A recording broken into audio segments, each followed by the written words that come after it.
HSP is back. I am Jeff Martin alongside my tag team partner and co-host of Trendsetter Brian Berger. We are the Jersey Wrecking Crew. We're back. HSP on the Give a Shot Network. Make sure you subscribe and download the shows, and make sure you hit that subscribe button so you don't miss an episode at all of this amazing show. Trendsetter, what's going on, man? How you doing? Lots to discuss. But first and foremost, follow us on all our social media at High Spot Podcast. And like I said, if you can't watch, just listen to us on all podcast platforms. HSP, you can take it on the go when you're on the treadmill, when you're at work. You can make sure you listen to HSP on all podcast platforms, on Spotify, on iHeart. Make sure you give us a shot on podcast platforms as well. Pun intended. Pun well received too, I think. All right, Trendsetter. So lots to discuss. We had a little post show this weekend for Night of Champions. Of course, always nice to get those Peleys out of the way in the afternoon. And we discussed a lot about the matches, but a lot of other stuff we did not discuss, we not get into. And we'll get into that today, and also talk about some injury news and the road to Evolution, Saturday night's main event, and All In, believe it or not, is just a few weeks away. So we're going to talk about that as well. Trendsetter, the summer in July. We want to wish everybody a happy 4th of July weekend as well.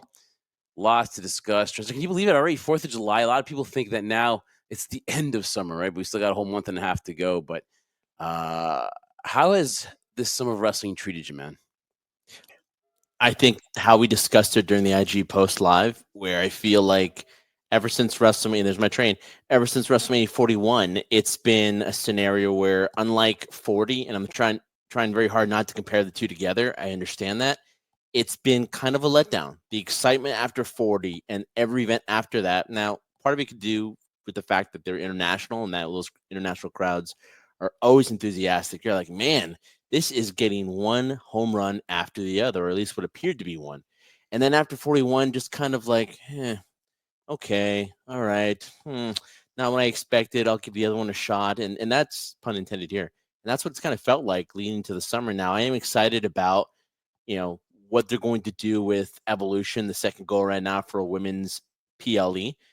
SummerSlam, like I said, for WrestleMania is right around the corner, and then Saturday night's main event. So you have building blocks to get you excited for the summer, but what seemed to be a winter that never ended to a summer that has gone by so quickly right now. I don't know where it started, and I definitely know where it's going to end, but it's been kind of up and down for me in terms of the excitement for the summer.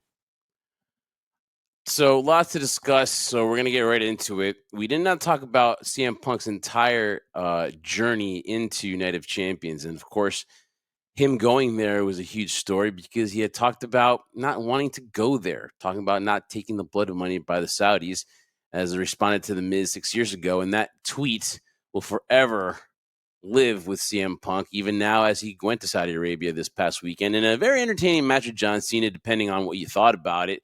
But it was good to see them one last time get that match in. And John Cena gets the overall win in the record all-time series 8-7. But beyond that, though, it was kind of the weekend of what CM Punk did outside. And that's what I want to get into now, is because we didn't talk about this on the post show on IG Live, where we usually do our post show after every PLE or pay-per-view, AEW TNA or AEW. But a lot of stuff in Trendsetter. What I wanted to say is that, like, there's one thing where I can say something 10 years ago and it's going to live with me for kind of the rest of time till the end of time. And some things where you grow from and you mature, or some things you wish you could take back, but you can't. But it's building blocks on making you a better person, hopefully down the road. And I think something Triple H said is, like, if you don't change as a person, right, like 20 years later, 10 years later, then what really have you done? Like, if you don't change or evolve, something to the extent. I'm butchering his his saying, but something to that extent. And when we get to CM Punk in this case, is like, listen, I think a lot of what he said back then 6 years ago, not only was just his political or just his emotional response to WWE going to Saudi Arabia, but is also a guy who, listen, he had bad feelings about WWE, he had mixed feelings about some of the people on the roster. And even to that date, when he sees something like that, hey, he was angry. He woke up on the wrong side of the bed, as he said it in Saudi Arabia.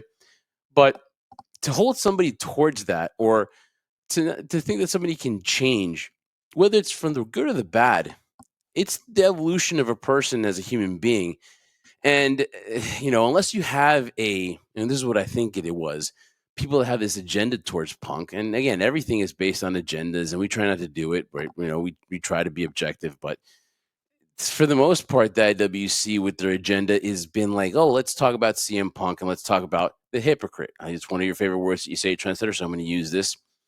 Uh, it is hypocritical if you want to have an agenda on CM Punk. I kind of like to say that it's just somebody changing their feelings or changing their mind.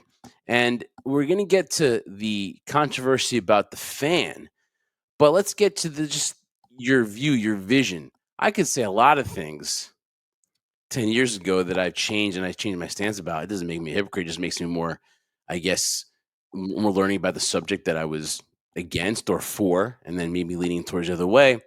But just your avenue in general about this whole thing, how the months before Night of Champions started, where, hey, CM Punk really going to do this show? Is CM Punk going to take the blood money? As John Cena said, does TKO have CM Punk by the balls? What was your initial thought? Because honestly, this was something, again, like, yeah, it was talked about by a lot of people, but we chose not to discuss it because, again, it was like a stance that people changed their minds. But on CM Punk in general about going to Saudi, what was your first thought? Were you thinking Phil Brooks the hypocrite, or are you thinking, hey, you're entitled to change your mind and your stance on things? Listen, Phil Brooks is a walking hypocrite, but to different extent in terms of this. When we talk about Saudi Arabia and what he had said 10 years ago, to be honest with you, I didn't think twice about it. I completely had forgotten what was said. It didn't take long for the IWC to remind us of what was said in terms of, going out there and him not being a fan of WWE actually participating in the events in Saudi Arabia. So I get it. But when you go and talk about how, is there an agenda against CM Punk? When I say things like the way I say about Bryan Danielson, who's even a bigger hypocrite than Phil Brooks, CM Punk, it doesn't matter. You know why? Because it's all in jest. I don't really care too much about it. That's why I kind of make light of it at times. But the IWC or people are just really upset by it. And honestly, for me, is there an agenda? Maybe, possibly. I mean, listen, there are still people who have been in CM Punk's past that are still holding gripes against them. Now, the very easy thing would be like, hey, let's move on past it, right?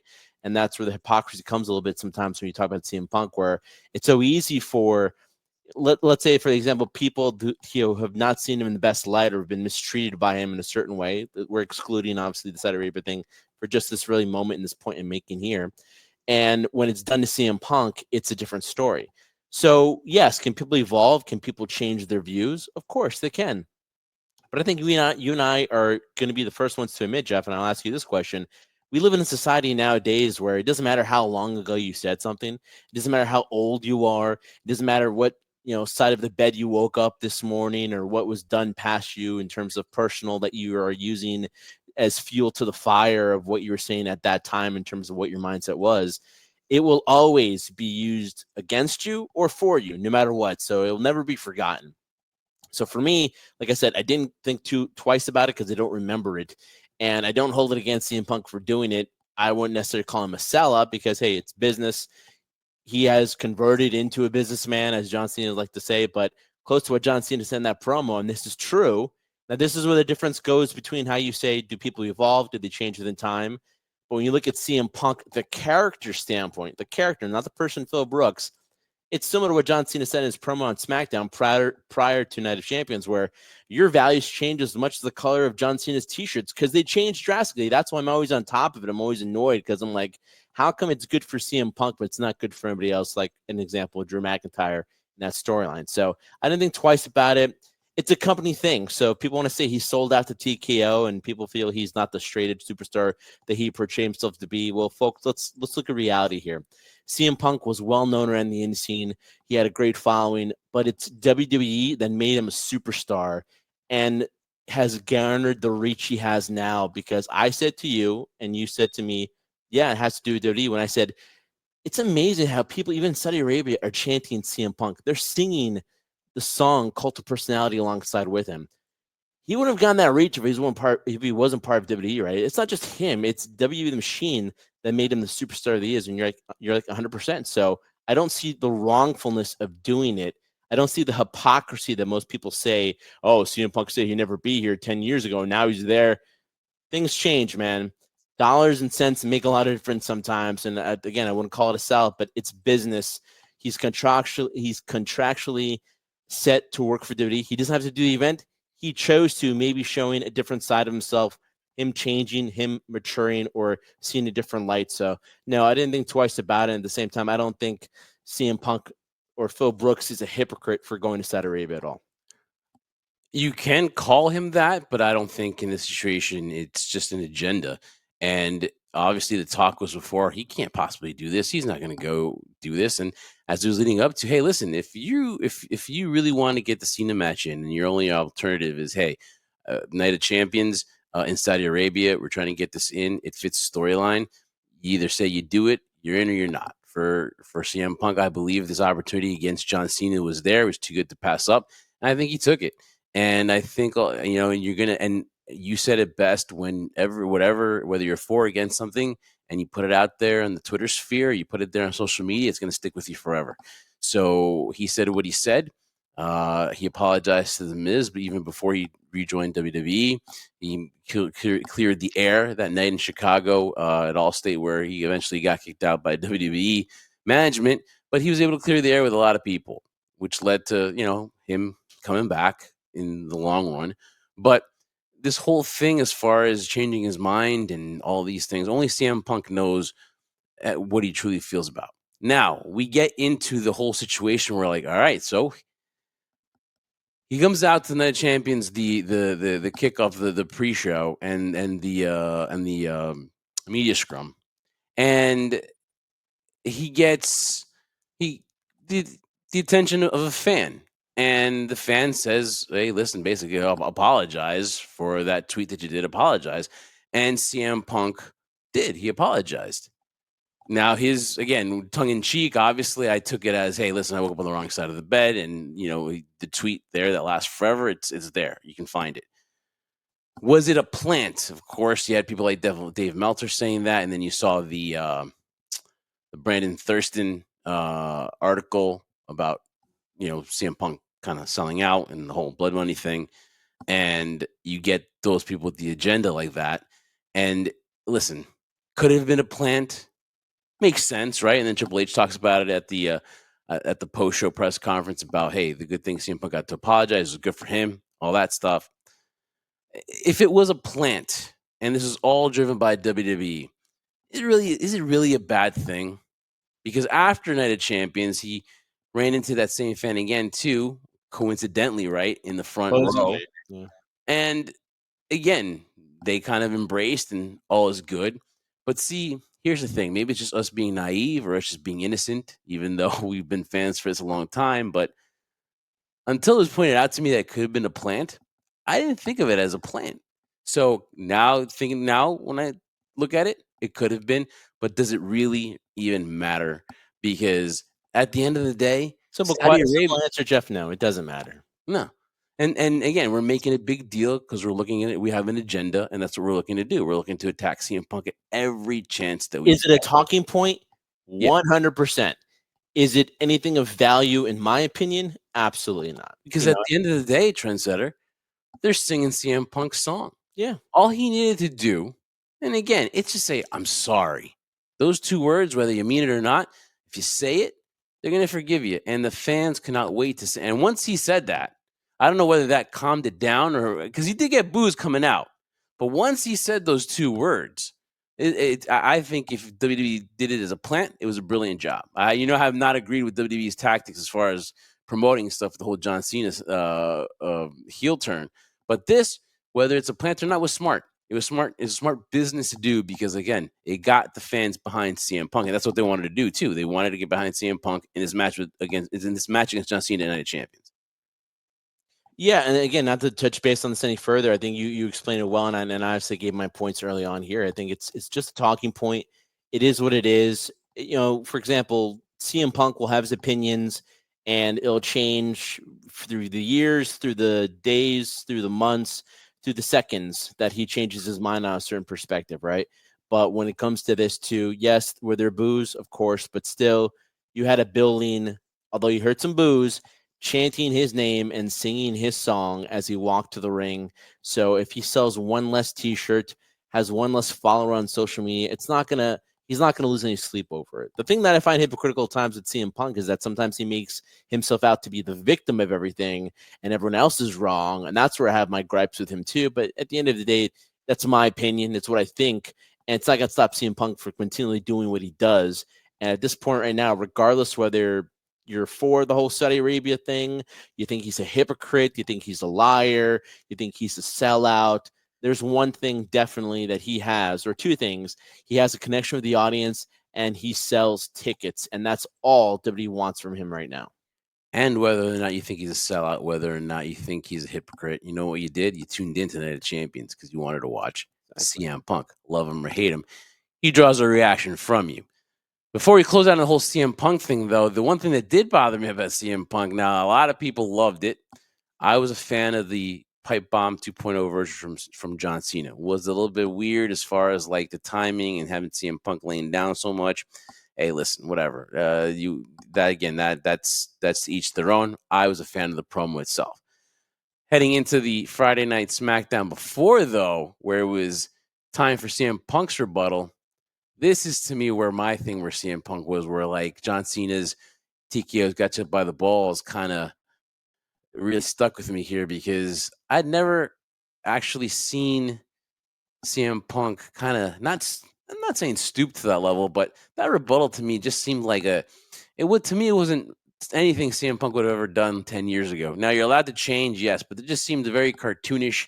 And for a guy that really kind of smoked you in the last promo, I just thought it was nothing. It was the first time I think that CM Punk kind of let me down as far as a rebuttal, and that's something crazy I never thought I'd say as far as him with his gift of gab and him on the mic. It's the first time though I felt let down in that promo. I really thought that it was entertaining, but it to me just was not CM Punkish. I don't know how you felt about that too, but just kind of felt off.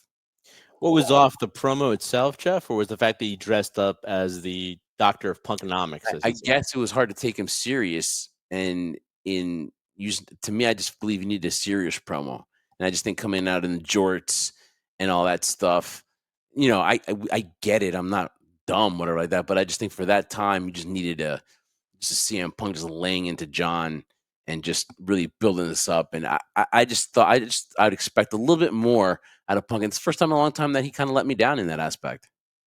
And it's fair enough. I mean, the way I'd rebuttal that with you, Jeff, is the fact that he did do what you wanted him to do. He laid into John Cena. He got personal with him the week prior to that SmackDown where John Cena laid out his pipe bomb. He went into him. He hit him with some good notes, and John didn't really rebuttal. He just basically said, "Hey, you want a shot at me? How about Saudi Arabia United Champions?" And that was it. And then, as the week followed, it was what happened at SmackDown, and then in Saudi Arabia when he comes out as the doctor of punkonomics and does that, imitation of what John Cena was originally in the very beginning of his career.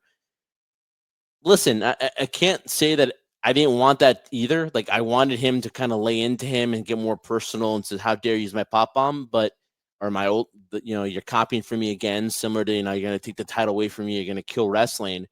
But at the same time, I wasn't surprised by it because, hey, listen, if you're going to copy me and what I did, I'm going to copy you at what I thought was your very best when you were dissing out, lyrics and kind of hating on people and making it entertaining for the crowd. So I wasn't completely against it, but let's be honest, Jeff. This isn't the first time we've seen CM Punk do this. So in terms of you see, I'm kind of disappointed that people are saying, not you, but people are saying he sold out. I mean, you can be disappointed in the promo, no question about that. But oh my God, he's dressing up as that. He would never do that in the past.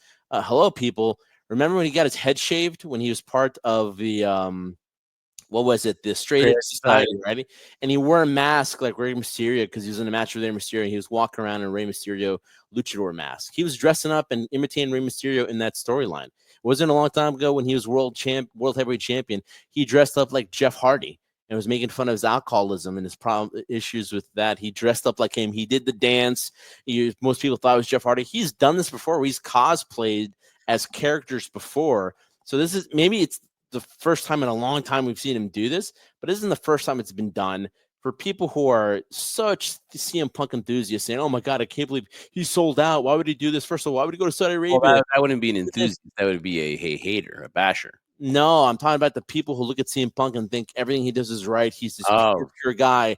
And now that's not straight edge, let alone he's not doing drugs, drinking alcohol, but he's conforming to the machine. He's conforming to what WWE does. That's not him. He goes against the grain. He wouldn't do that. A real CM Punk would say, no, I'm not going to dress up like John Cena. That's embarrassing. Guys, it's wrestling. It's business. It's not the first time he's done it before. So to your point, yes, was the promo not what you wanted or expected the night before or the 2 nights before the big event? Yeah, sure, of course. Maybe you wanted something different. You wanted to get him to the face. You wanted to get physical. But from a nostalgia standpoint and knowing that these two individuals, this is the last time they're going to score off in the history of great promos they have done with each other in the past and currently now, I thought it was a nice ribbon in terms of the nostalgia factor. The nostalgia factor that when John Cena finally hangs up his sneakers and his shorts, will be what we'll be talking about from this point on. So, yes, I'm going to say I wasn't a fan of the promo at the end, but I wouldn't hear say that he is a sellout for doing that, or he's changed his ways and conformed way too much to the other side. It's business, guys. It was a fun little thing he did, and ultimately we got a great match like we wanted to. So there's no need to complain about it. Shoulda, woulda, coulda, right? But unfortunately, it wasn't the promo that people wanted. definitely John Cena's best work, though. My favorite rivalry so far since John Cena's heel turn. Obviously, now he Listen, retains. despite what I say about CM Punk too, I think this stage of CM Punk's career and John, I think they're having the most fun. Now, I don't know how difficult CM Punk is backstage. I've been hearing people say, "Oh, he's still the same annoyance backstage in terms of creative," but John's having. It looks like he's having an amazing time. He's having a great time. You can tell in the ring he is. He's enjoying himself. How do you think? How do you think? And again, didn't want to get into this, but how do you think Phil's like hard to work with backstage? I think he's been, from what I've seen, I think he's been a lot Other easier. people in the locker room are mentioning on social media that he's still the annoying Phil Brooks Wow, out there and stuff like that. He still is a pain in the what to deal with really? at I, times. But I've not heard that, but um, we go on to what probably was to me one of the surprising matches, was a highlight, and we talked about it on the post show that really not a fan of how the ending was, but then again, now seeing how where Rhea Ripley is being positioned in it, definitely I couldn't see Rhea Ripley not beating Raquel Rodriguez, but a lot of people liked that match. A lot of people gave props to Raquel Rodriguez, saying it's probably one of her best matches in a long time, if not her best match. And Rhea Ripley bringing out the best in Raquel, and her having another uh, great match. And it just shows you the stock of Rhea Ripley, and that's why she's in the position she is. And we find out that she will challenge Io Sky. Or actually, it's funny that Io Sky challenges Rhea at Evolution. But now the we talk about the IWC and this hate for Rhea Ripley. Obviously you talked about how could you cheer for Rhea in the whole Liv Morgan situation, where it was Rhea that put Liv out of commission, and Liv was just seeking revenge in this whole Liv Morgan revenge tour, right? We get that aspect, but this extra hate for Rhea Ripley being good and not her positioning where she's at, because I don't think she's doing that. I think the company sees, hey, Rhea is a star. She's on the front cover of the Evolution poster, as she should. She is that big right now, and I have no problem. The whole Rhea Hogan thing and people using Becky Hogan, I don't see it, trendsetter. I don't see where this hate is coming from. Maybe sometimes when you're on top of a lot, and mommy's always on top, right? mm, Like, you're gonna get haters, and even your biggest supporters are gonna become your detractors, because they're like, oh, why don't you give this person a shot? Why? Well, you know what though? They're still going crazy over Rhea. They love her, and she's still a draw. And as far as I see it, she's, to me, one of the top 5 females in wrestling and in the company. So why not be in the spot? And would I maybe like to see Stephanie Vaquer and Io Sky maybe fight for that? Hey, we'll get there. But now Rhea Ripley and Io Sky, is you're trying to sell this Evolution PLE. It's an all women PLE. Will it sell out in Atlanta? We'll find out. But adding Rhea into the one of the main events or in the championship matchup is going to help. So I don't see why this online hate for Rhea is going on, or why even exists, because Rhea hasn't changed. Like, she hasn't changed, and I just don't get this online uh this attraction for her all of a sudden. I really don't. All right. Well, let me preface by saying this though, Jeff. With Rhea Ripley, and I thought people were upset of me saying negative things about Rhea Ripley, of me keeping her name out of my mouth, supposed to say, right, in terms of speaking negatively about the character, not the person. I love Rhea Ripley. I really do. And I speak of things about her critically because I'm not a fan of how the WWE is portraying her, how creative is portraying her. Listen, I saw her last interview with her boy Chris Van Vliet, and my goodness, you couldn't love a Mm, nicer person. yeah. She loves this business. She loves what she does. She's really an introvert at heart, which makes it amazing in terms of her character that she portrays when she walks down that aisle and that song hits and she's in the ring. She's like a different person in her own element, right? And so that's I always appreciate that. And to me, Rhea Ripley is a major star in this company and doesn't even have a ceiling yet because I don't think she's even reached it. What I don't like what WWE does, which I guess I can only assume from my vantage point, creates resentment in the internet with Rhea, that people calling her Rhea Hogan or just having resentment that everything is going her way, is that I don't appreciate the fact that a character like hers and what she's done in the past can be completely ignored, or how they're trying to portray sympathy for a character that we should never ever feel sympathetic for. She should be this large in life woman badass that she should be. You know, when I think of her, I think of a Stone Cold Steve Austin or a Rock, for example, or even someone that people compare to the who she is takes as great compliment to, the ninth wonder of the world, China. They never apologize for anything they did. Do they admit what they did in the past? Did they admit it was wrong? Yeah, they do, but then they move on from it. They never showcase themselves as, you know what, this person was a friend of mine, and I might have done some things in the past that were bad, but they stabbed me in the back, and that really hurt me. Like, come on, who are we trying to kid here? So honestly, and let's get right back to the Saudi Arabia match too.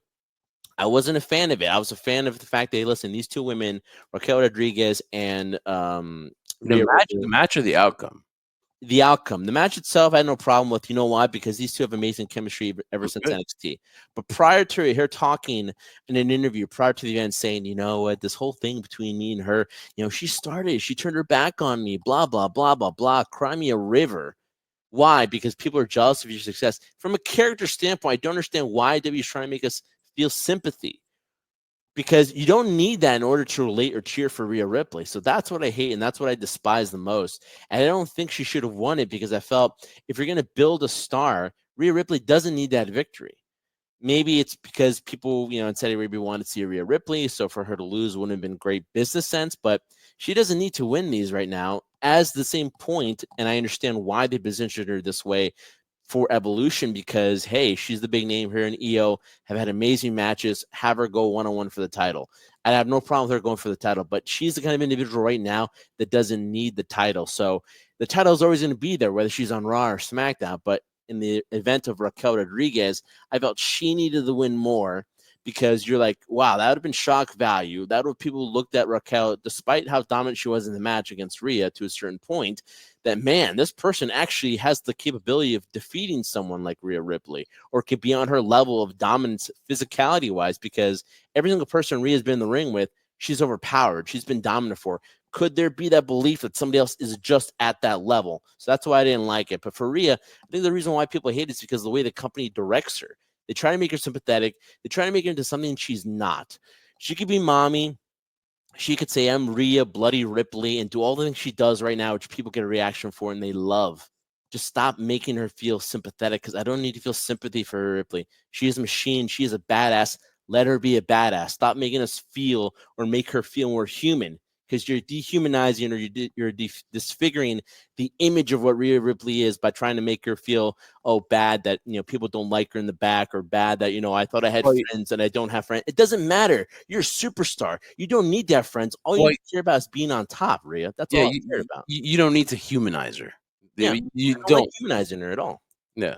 Not well, yeah. So it's not humanizing her and making her just like any other person that has feelings. You want to make her larger than life. And there's obviously ways to book your baby face.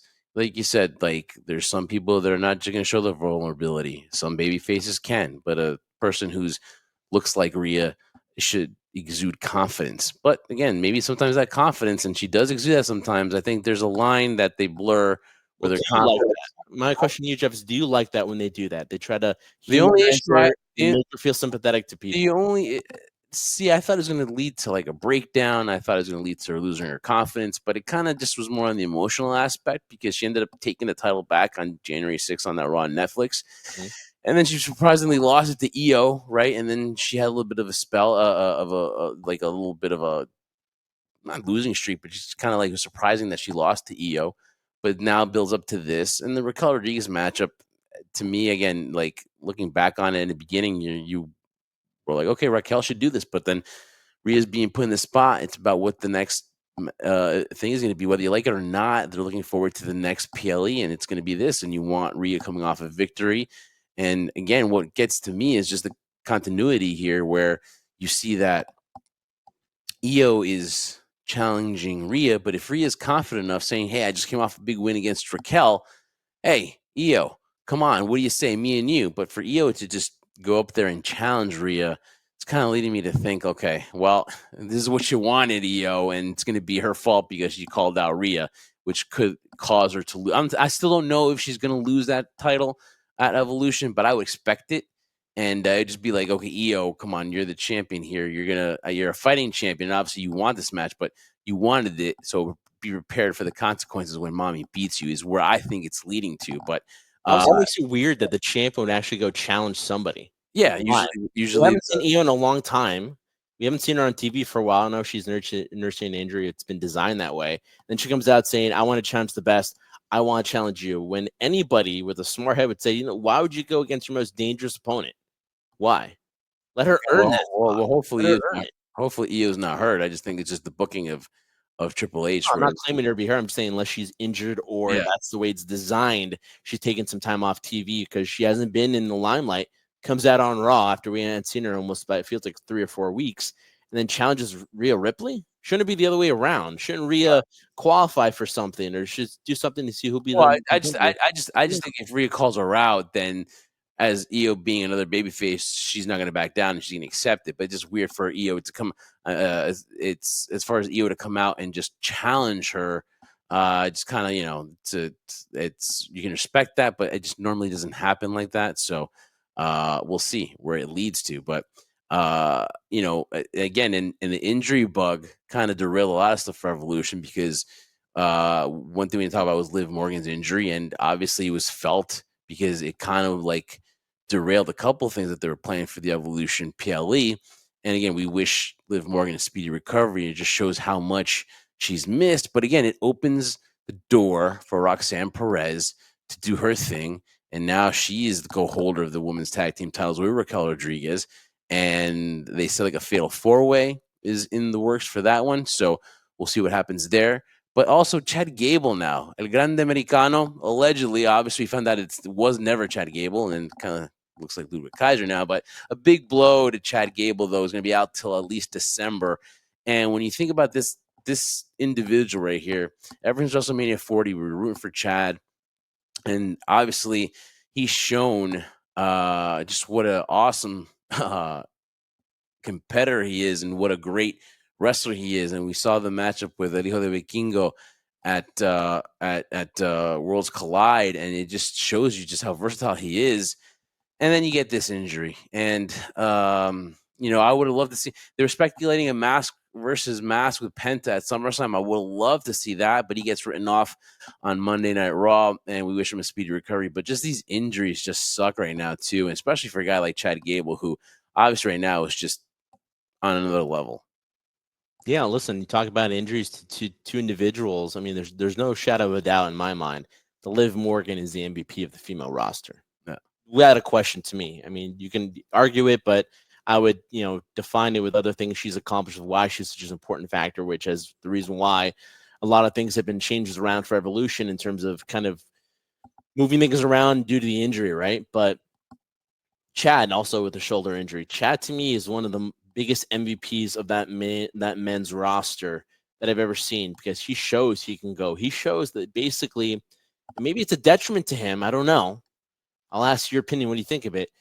That even when he did Shorty G, he has proven that he can make anything work. Now, by working, I don't mean it being a success or it getting over, but he will do anything you ask of him, and he'll give it 110%. And this version of it, like I said, I'll go back and reflect in the past. I hate to dwell, but I must at this point. WrestleMania 40 should have been his moment to win the Intercontinental title. Everybody, beyond everybody, and I love Sami Zayn, they wanted Chad Gable in that spot with Gunther. That story was believable. It garnered emotion. It got personal with family, with doubt. Can I win the big one? It should have been Chad's moment. And then it wasn't. It was Sami Zayn's moment.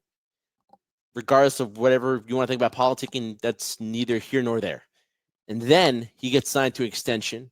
He gets in a rivalry with Sami. Now we turn him heel. Okay. He's part of now Alpha Academy. Now he's part of American Made.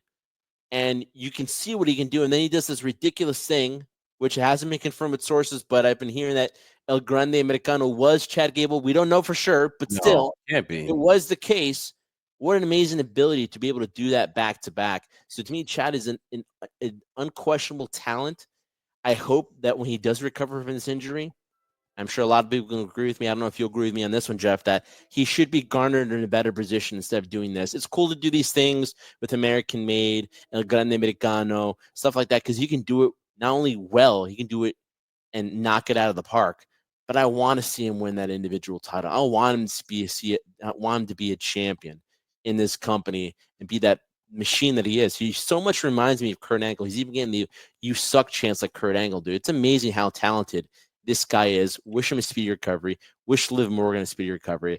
The rosters will move on. As you said, it's a door. It's an opportunity for other people to step up, like a Ludwig Kaiser. Yeah. But Well, I hate to see it happen. The trendsetter is that, again, we were harping on that he's stuck with this Grand Americano character, but he's on double the, he was on Money in the Bank, and then he was also on Worlds Collide. So in all aspects, though, at the end of the day, we're complaining about him being in this gimmick, but he's there. You know what I'm saying? Like his him being out there is there. Like him being on Worlds Collide, and so he's being entrusted to do double duty, just like Stephanie Vaquero was that day. She's entrusted. So I think that the company does see him in a strong regard. Maybe we're a little bit of impatient with the trajectory of where this Grande Americano character was going. But at the end of the day, when I see it and we're harping, yes, for us, we want that title. We want him to get that. It's going to be good when he holds an individual title, whether it's the U.S. or the Intercontinental. But to me, what I think some of us fail to see is that the airtime that he's getting a lot of it. So I think that is also, it's as good as gold, right? That TV time that he's getting and garnering, those interactions and stuff like that, I think sometimes can be even more precious than carrying an individual championship, because he is a major player. And it sucks that he got injured, because I believe it's a shoulder injury, but he's going to be out till December.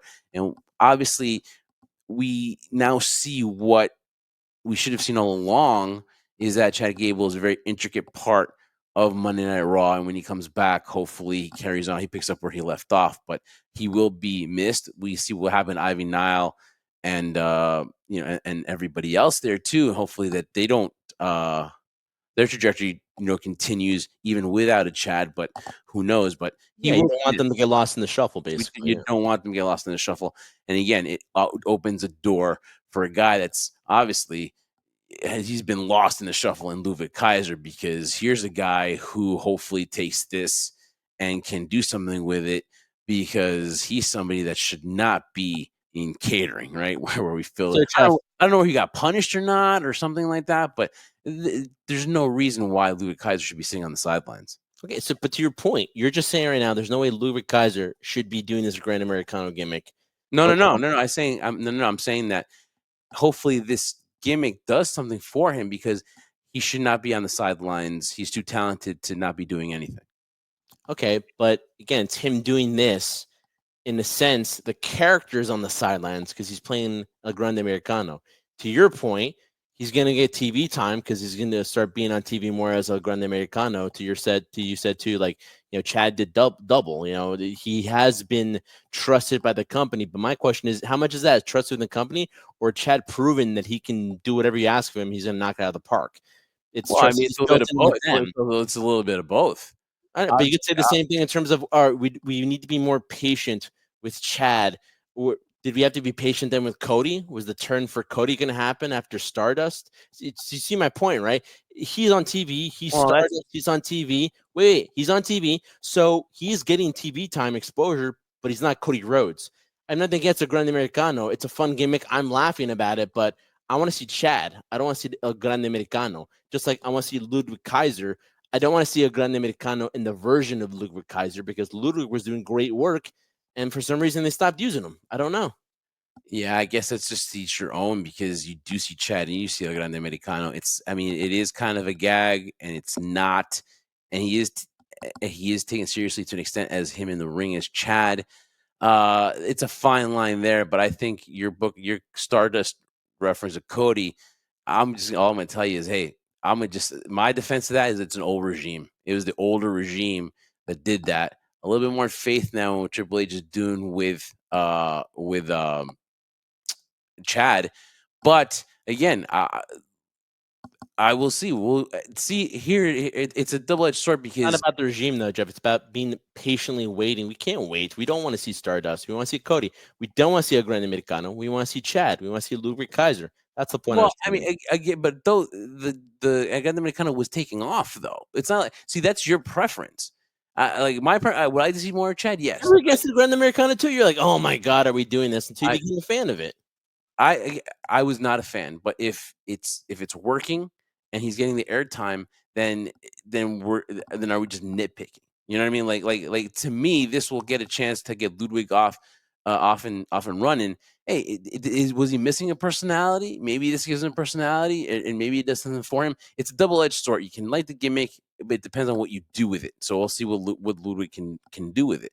So, but the the whole again, it's just to each their own. If you like the El Grande Americano, I thought it was leading off to a gag, but I think it just, at the end of the day, hindsight, it just led to Chad just having more airtime and just being more being seen as more of a Swiss Army knife, which he is.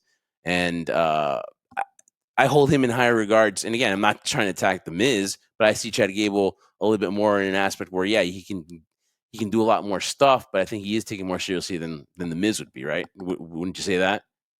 Oh, yeah, I mean, the Miz has been used. He's been like to me, if I call Chad and Liv the MVPs, to me, the Miz is the Swiss Army knife of the WWE in terms of, you use him for every single thing. And right now, he's kind of in purgatory to a certain way because, again, like I've said before, individuals that have proven, like a Liv Morgan, like a Chad Gable. Now, I can't really use Liv in this example because she's garnered herself. She's separated herself from the pack where now all you see is Liv Morgan. But in the past, these individuals, to their detriment to a certain degree, Jeff, were so good at being able to make anything work, it worked against them. So to a certain point where I've, listened to Cody's podcast with Kevin Owens, it's like sometimes it works against you. Sometimes it's fair enough to say, you know what, I don't want to do this. It doesn't make sense for my character. It doesn't make sense for me to do this. Can we do something else? Listen, I was not at the end of the day, if you can't, then you can't. But again, it's a moot point now. I was not I really hadn't tuned into Cody's podcast. I tried. I guess I chose the wrong one with Brandy. And don't get me wrong, it probably was good towards the end, but the beginning, it was just like, okay, I'm just waiting for it to be good. But then the whole Kevin Owens one was a joy. That one was just a joy to watch from the beginning to end. Buddy's talking. That's what it was, man. And you did. It was you got a lot of insight, and talk about injuries too. Finding out the Kevin Owens is finally get the surgery, and you look at a guy like Kevin Owens, and you root for him, and you hope he gets to wrestle again. Yeah, what I got from Kevin though, he seems kind of, I feel, a level of acceptance that regardless of what happens, I got that. Like he's kind of like, I had a good career, so I can't really complain too much about it. Yeah, I mean, but again, you just want to see him end it on his terms. So hopefully he's able to come back. But that is a good one. That Cody podcast with Kevin Owens, definitely from beginning to end. They talked a lot of stuff too, a lot about Cody on the Indies too, which was really good. Kevin Owens is a big part of why Cody got to where he is. It's funny and crazy, right? There's talking about Kevin Owens sitting there. It's like, could you believe? Even imagine at the highest peak that you'd be where you are, with the whiskey. Yeah, you can imagine that, yeah. And just crazy that's where he's at. And then And then the funny is like seeing Cody to when we saw Cody the last time and seeing him where he's at. You can relate too, man. It's very inspiring, and it keeps you want to keep going and getting to your goals and achieve those goals. So obviously, that is very entertaining podcast. Definitely give it a look. Saturday night's main event, man. Goldberg and Gunther. So we're getting this whole weekend all in as well. I mean, this is going to be a very busy July. And with TNA Slammiversary coming up too, so it's going to be a really busy July. Goldberg and Gunther. We know what it's going to be.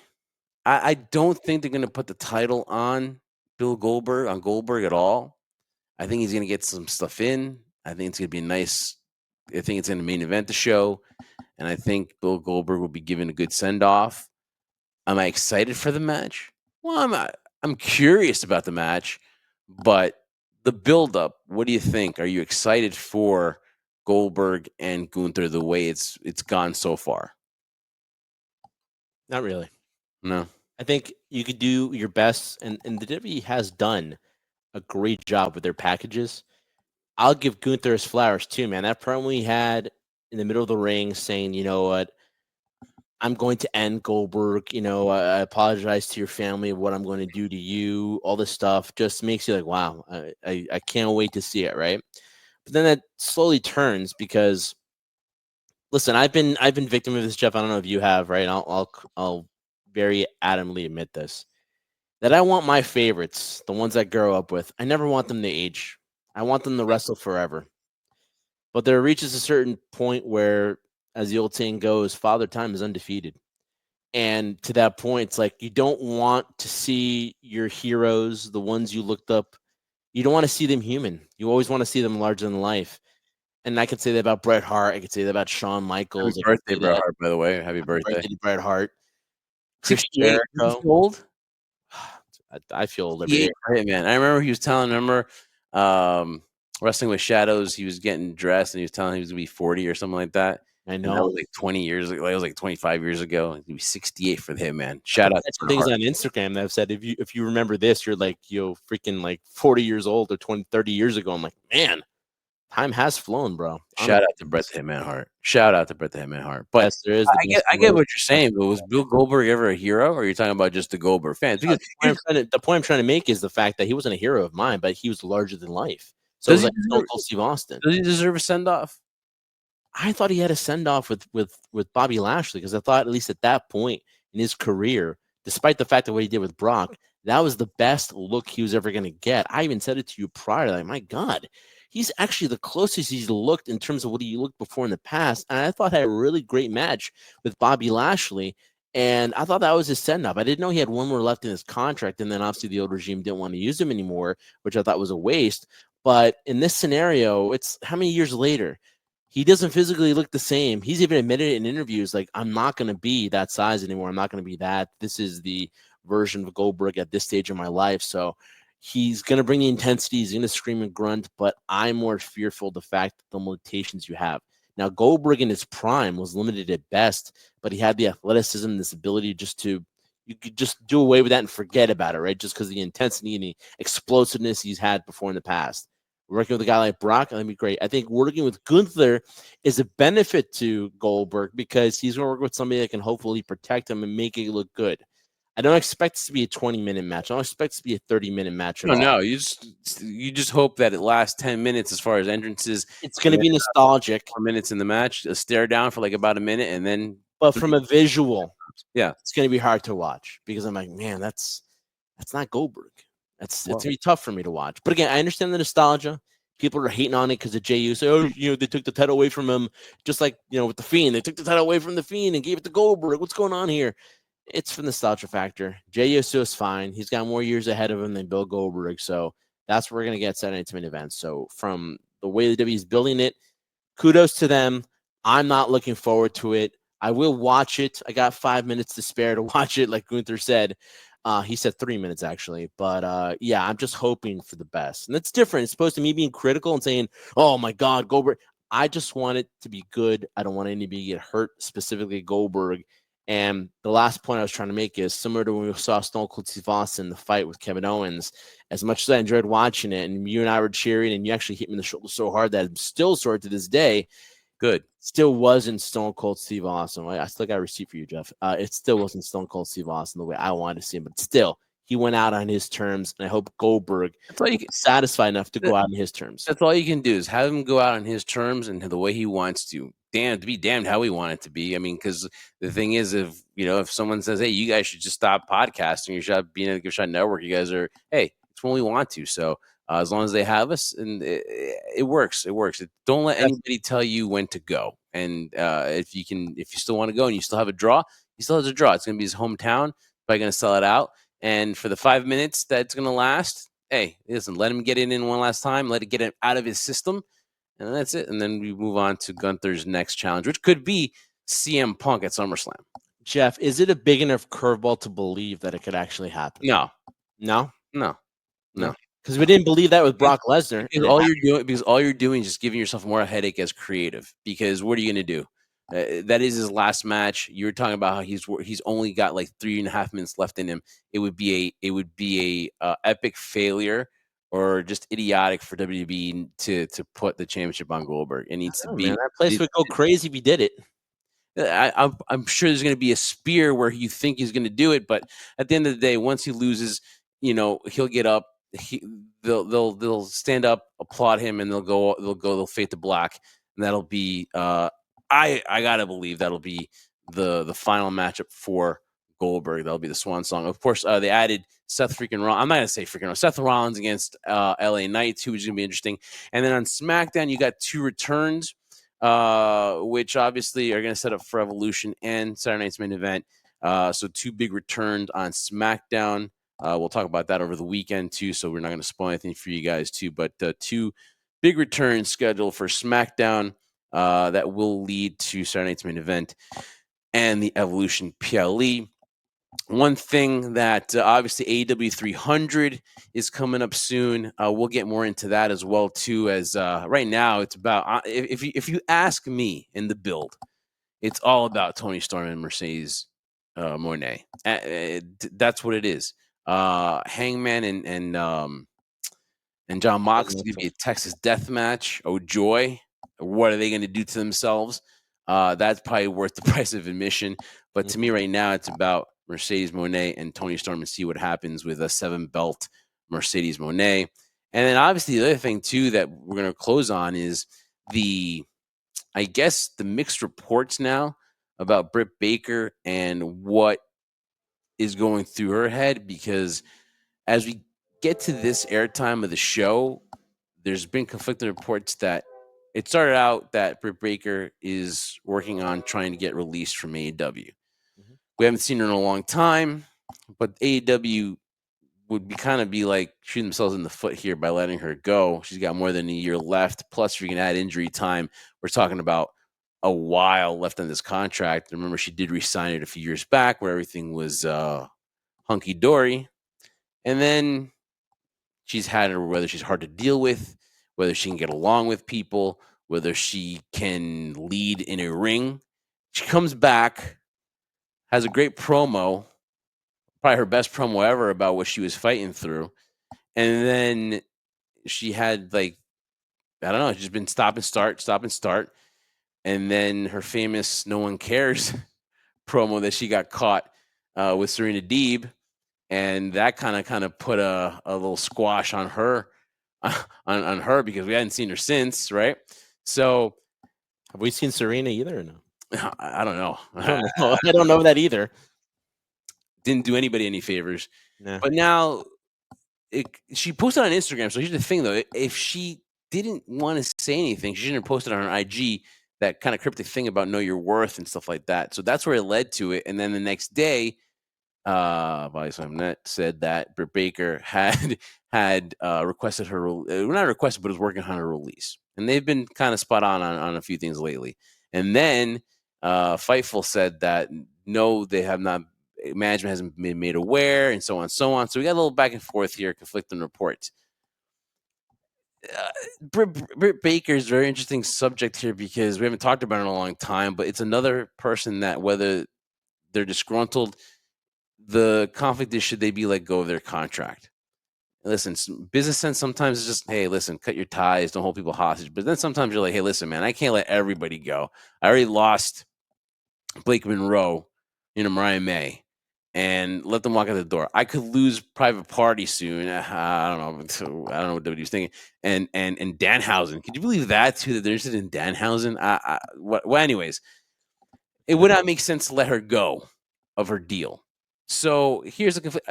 Does Britt Baker have any value? I mean, again, let's be honest here. Does she have any value right now whatsoever to WWE?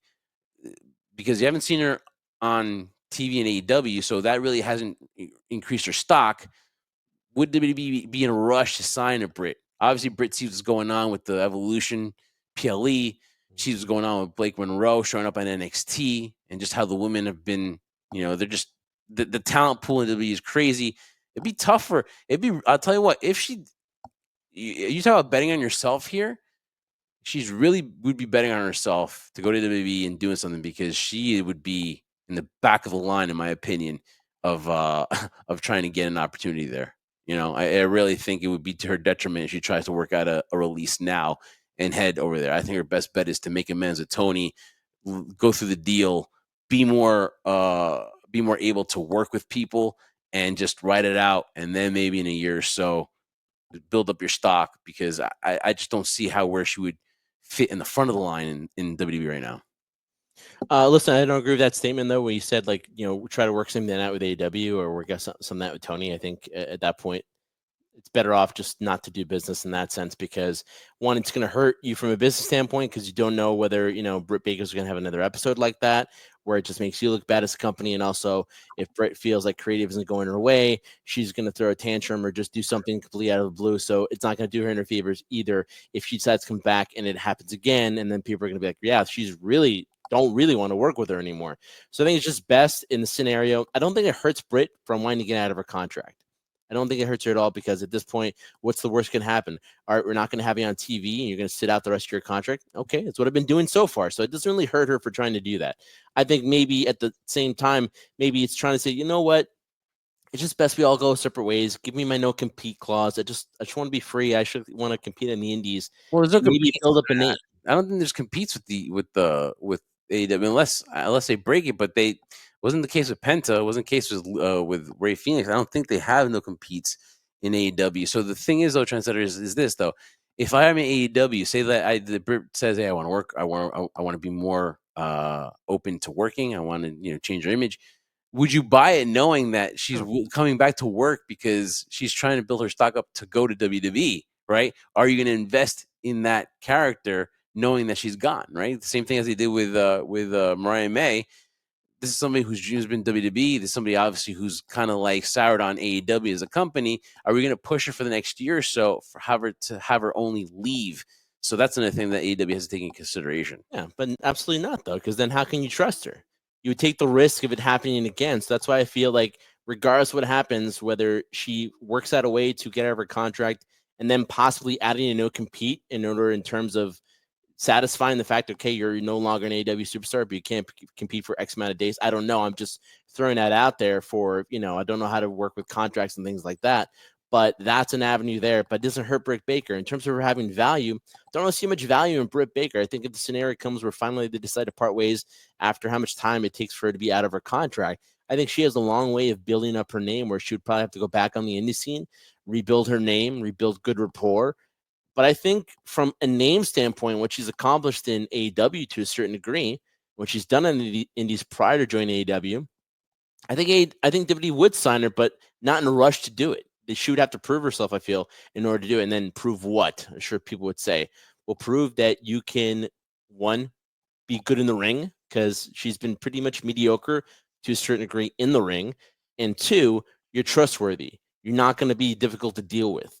And if you can prove that, then who knows? But again, if she does leave, who says a TNA doesn't want to sign her? Who says an MLW doesn't want to sign her? I mean, nobody thought TNA, for example, who would have thought that, one of the biggest people you would think would not be re-signed by AEW, she's not back on the roster there too. And like I said, you thought she was, she was a a case that would never happen for this particular individual who I will not mention her name, but I think it's all possible though. But in terms of I don't even know who you're talking about.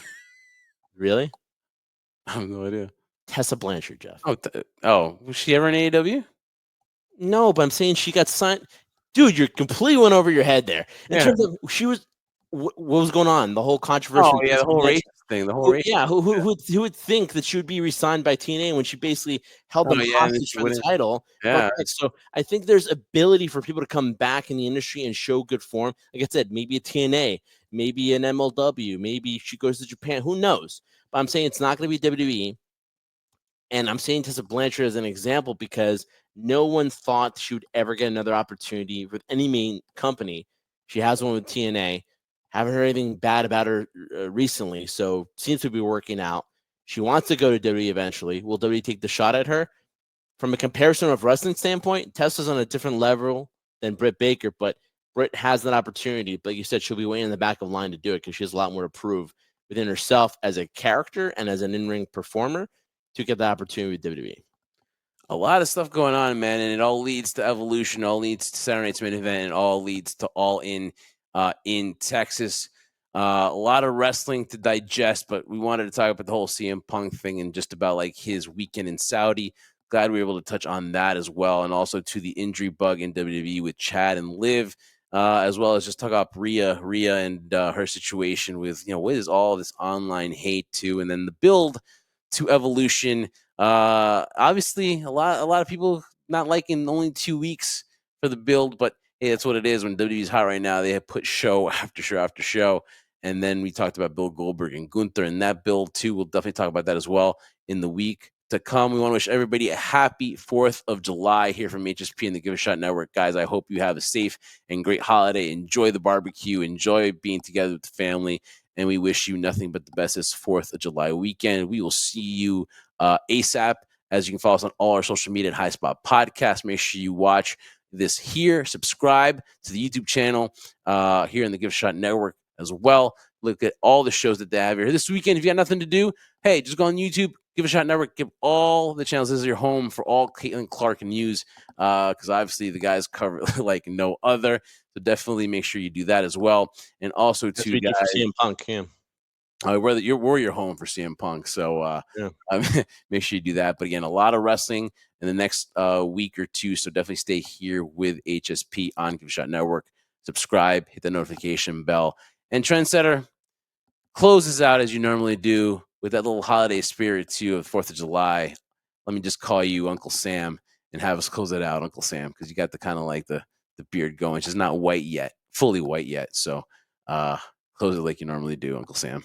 Yeah, more shows with you. It's going to be completely white anytime sooner than later, basically. But guys, thank you so much for listening to our episode of the High Spot Podcast. For unfortunately my tag team partner Jeff Martin, I'm the trendsetter Brian Berg. We are the Jersey Wrecking Crew, and don't forget we do this for one reason and one reason only. As you light up your barbecues and start, I can smell the barbecue right now. Oh man, give me a burger. I know, me too. I can't wait. We do this for one reason and one reason only. We do this for you, the crew.